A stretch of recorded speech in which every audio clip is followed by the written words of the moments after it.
Et pour vous, à 3, ça se passe comment? C'est difficile, c'est dur. En quoi c'est difficile? Il n'y a pas beaucoup de space. Comment? Il n'y a pas beaucoup de space. Bah, regarde, on n'a pas de frigo, On n'a pas de frigo, on n'a pas de plaque.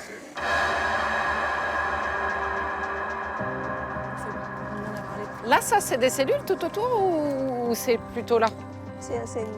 Envoyé spécial vous propose ce soir un document exceptionnel. Quelques jours après les propositions de Gérald Darmanin pour lutter contre la surpopulation carcérale, vous allez découvrir de l'intérieur les prisons françaises. Les Je vais fenêtres regarder les fenêtres surtout. sont cassées depuis longtemps. Excusez-moi, hein. Pardon. C'est vrai qu'il n'y a pas beaucoup d'espace. Ça veut dire que l'air rentre tout Là, le par temps. exemple, ici, c'est fermé. Si je ferme, il y a de l'air qui passe, c'est ça? Donc là, c'est 3 douches par semaine pour les détenus, c'est bien ça? Injonction de l'eau. On va mettre les conditions comme le BAN. Mais l'administration pénitentiaire va remettre dans la société quelqu'un qui va devenir plus dangereux que celui qui est entré. Ah, vous pensez ça? On est ici, à la maison d'arrêt de Bois d'Arcy. Vous entendez les prisonniers qui cognent contre les portes. Ils nous font signe aussi en agitant ce genre de papier. Et dans cette maison d'arrêt de Bois d'Arcy, il y a un taux d'occupation de plus de 200%. On est vraiment dans un état de surpopulation carcérale. Alors ce week-end, Gérald Darmanin a fait une proposition choc. Le garde des Sceaux propose tout simplement de renvoyer vers leur pays d'origine tous les détenus étrangers qui sont ici en France. Ça représente plus de 19 000 personnes. Personne ne sait si cette proposition sera suivie des faits, mais ce qui est sûr, en revanche, c'est que tous les établissements pénitentiaires de France sont confrontés à la surpopulation. Là, on rentre vraiment en détention, là. Oui. C'est ça? Oui, cette zone-là, on entre en détention. Ah, c'est impressionnant quand même, hein. Très. Impossible pour une équipe de journalistes de visiter une prison sans autorisation. Sauf si vous suivez un ou une parlementaire qui a le droit de s'inviter sans prévenir. Notre guide sera donc Elsa Fossillon, députée des Hauts-de-Seine. Elle connaît parfaitement cette maison d'arrêt qui accueille uniquement des courtes peines. D'accord. Là, on va dans quel quartier? Alors, on peut arrêter au quartier arrivant si ça vous convient. Oui, je veux bien. On fait le QR pour commencer, et puis ensuite, si vous voulez, on remonte vers notre... Quartier arrivant, ça veut dire que les détenus qui arrivent passent par là. Tout à fait. D'accord. On fait le minimum. D'accord.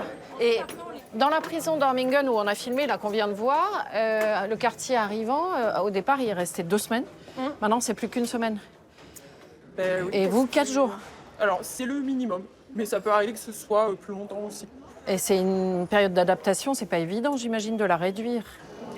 C'est... on fait avec, hein, c'est... voilà, on Ouais. examine, ça veut pas dire qu'on examine moins bien, mais en tout cas, oui, on examine un peu moins, mais on fait au mieux pour faire en sorte que le risque suicidaire soit bien analysé, etc. Donc, Alors, risque suicidaire, c'est là que vous analysez le risque suicidaire. ouais, par exemple, entre autres. J'imagine risque suicidaire, aussi dangerosité ou non du détenu. Enfin, du Exactement. prévenu Ouais, ou c'est du ça. détenu. 4 jours, c'est court, hein. Alors, en maison d'arrêt, c'est souvent très court. Parce qu'il y a beaucoup d'arrivants. Donc, il faut que les arrivants puissent être vite affectés, de manière à ce que les autres arrivants puissent être D'accord. eux-mêmes en C'est- quartier c'est arrivant. toujours le problème de la C'est une logique de surpopulation. flux. On vous suit? La première cellule que la députée demande à voir est notamment occupée par un détenu arrivé il y a tout juste 24 heures. Qu'est-ce que ça fait d'arriver dans une prison la première fois? Ça change de l'habitude. Ah bah j'imagine que ça change. Ça change. Ils sont enfermés. Très voilà. Vous vous adaptez. Il faut. Comment ça se passe? Bah, Dans trois un si encore, petit ça va. endroit. 3, ça va encore. Mais il y en a, ils sont 4. Ah, et vous relativisez comme ça? Ça, ouais, bah oui. D'accord. Obligé. Les personnes avec qui je suis, c'est très bien. Ils m'aident. Et en plus, ils ont déjà fait de la prison, ça veut dire ils m'expliquent un peu. Contrairement à moi, qui n'a jamais fait. Vous avez plein de questions. C'est quoi vos questions, par exemple? Comment ça se passe la vie quotidienne, les promenades, l'heure de manger, l'heure des douches, etc. Et après, Merci. Merci, monsieur. Merci beaucoup. merci à vous, bon bon courage. courage. Au revoir. Au revoir. Vous avez toujours la possibilité du suicide d'un détenu en tête et vous vous dites toujours oui, c'est possible. Ce Donc qu'on a là, toujours en tête, c'est le fait qu'il faut faire attention aux gens. Tout le temps. Pas que à travers ça. Ce sont des gens. On garde des gens, on garde Ce des sont des personnes personnes. qui ont une vie, qui ont une famille, qui ont des enfants, qui ont une femme, qui ont une mère. Ça, on l'a tout le temps en tête. Il ne faut jamais oublier ça. Ce sont des personnes. elles ont besoin de nous. Ils ont aussi besoin de notre soutien, ils ont aussi besoin de notre aide. Comment on fait ça avec plus de 1000 détenus? Eh bien, on fait. Je crois vraiment.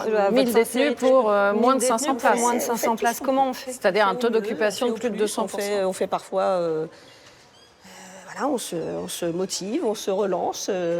On discute beaucoup entre nous pour justement pour essayer de voir ce qui ne va pas, de comprendre, de trouver des solutions. Parce qu'il y a des solutions. Bonjour monsieur. Bonjour. Monsieur Cholet, le chef du quartier arrivant, mais aussi de tout le premier étage en fait. Qu'est-ce que vous ressentez, vous, qui êtes le chef de cette aile arrivant, quand les détenus arrivent ici? C'est la première fois qu'ils sont en prison, on est d'accord? Pas tous. Il y a des multirécidivistes, il y en a, ça fait 7-8 fois qu'ils reviennent. Et qu'est-ce que vous sentez, vous, du moment où les détenus arrivent ici, des premiers jours qui passent ici, dans cette aile? Parce que c'est un moment déterminant. Oui, moi, mon rôle, c'est justement de détecter le potentiel suicidaire de chacun. Surtout, c'est ce qui a la priorité du quartier arrivant. C'est-à-dire faire attention à lui et éventuellement l'accompagner le long de toute sa détention. D'accord.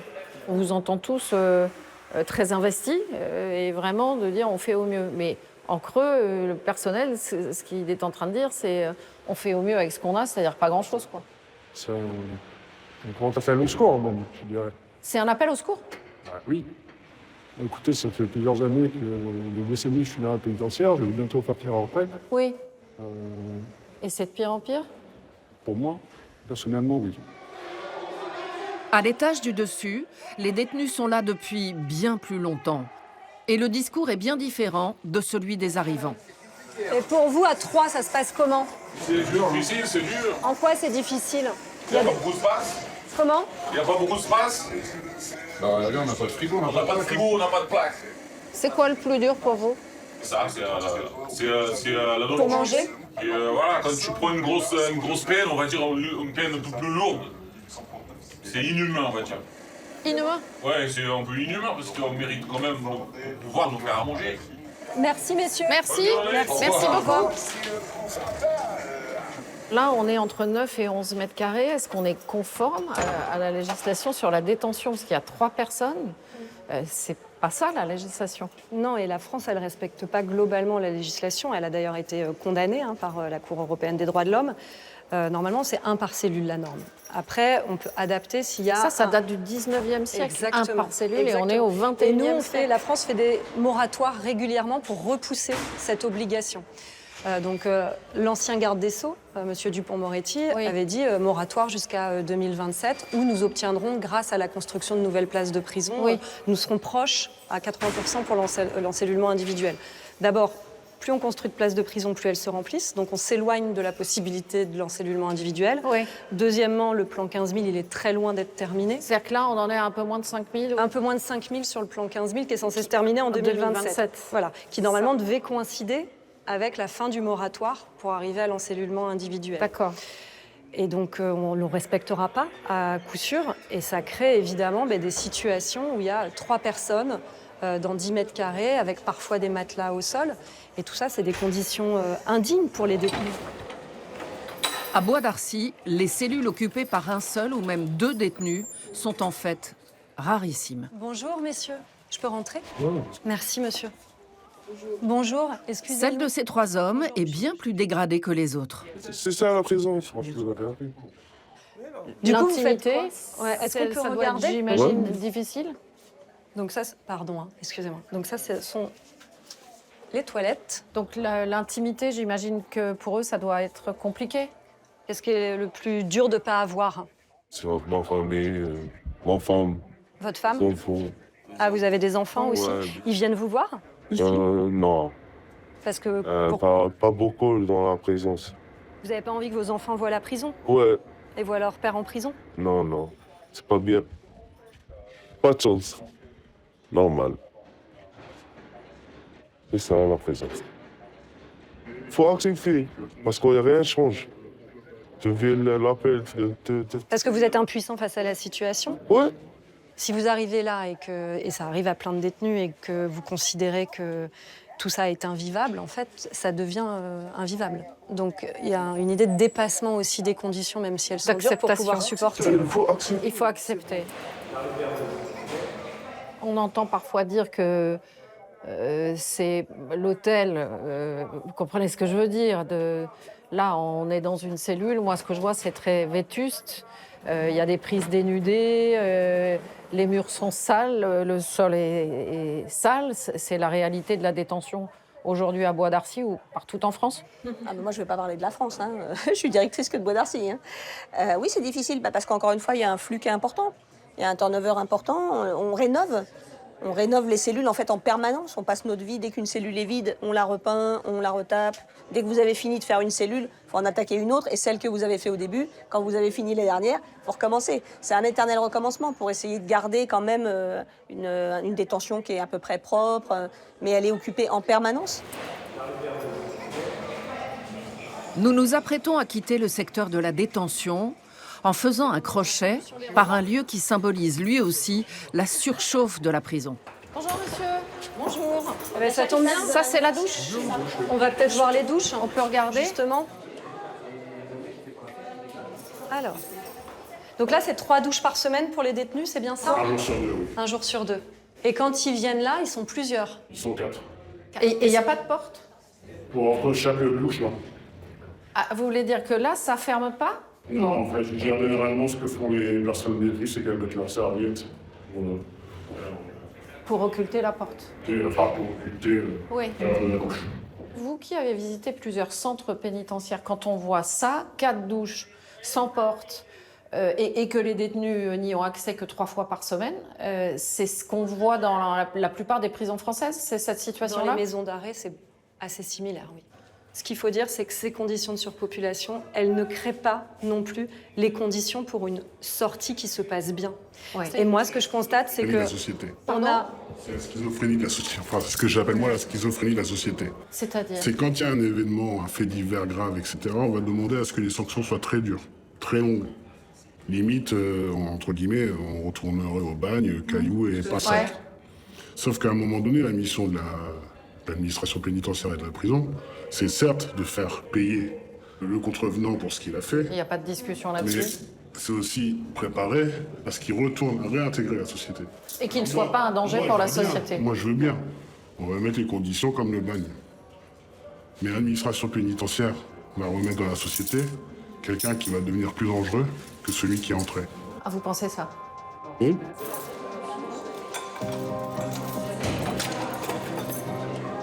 Gérald Darmanin a donc fait une proposition choc. Transférer dans leur pays d'origine les quelques 19 000 étrangers qui sont incarcérés en France.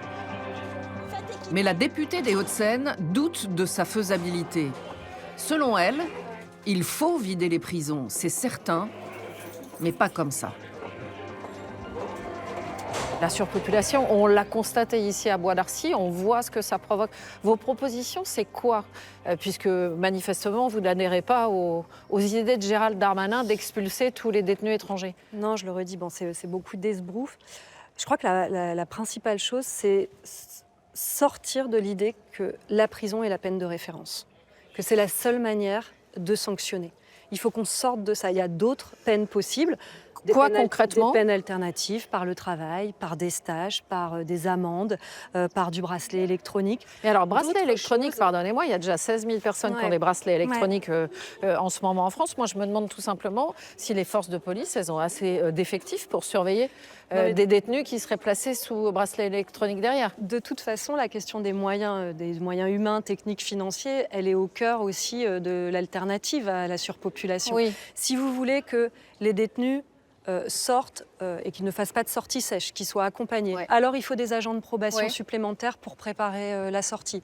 Si vous voulez qu'il y ait des places rénovées où la dignité est assurée, alors il faut des moyens supplémentaires. Si vous voulez que les agents pénitentiaires ne soient pas en sous-effectif comme ils le sont, alors il faut des moyens. Vous croyez vraiment que vos propositions, elles puissent faire écho et que ça puisse se réaliser dans les années qui viennent? Bon, en tout cas, ce que je constate, c'est qu'il y a des pays qui font ces virages-là et que les résultats sont Lesquels? au rendez-vous. Je pense au Canada, par exemple, d'autres pays européens qui ont vidé au Lesquels? fur et à mesure les prisons. Alors, il y a des exemples comme aux Pays-Bas, qui n'est pas forcément le modèle que je privilégie, mais en tout cas, moins de détenus, plus d'accompagnement individuel.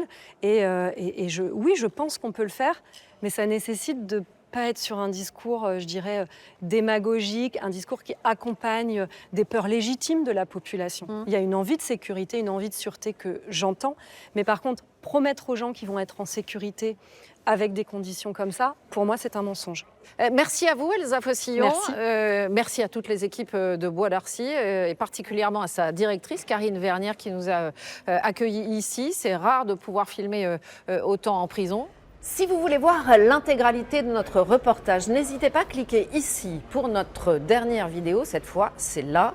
Et puis, si vous aimez Envoyé spécial, n'hésitez pas à vous abonner. C'est juste là. Pour plus de contenu encore, allez sur nos réseaux sociaux X, Instagram ou TikTok. On vous attend.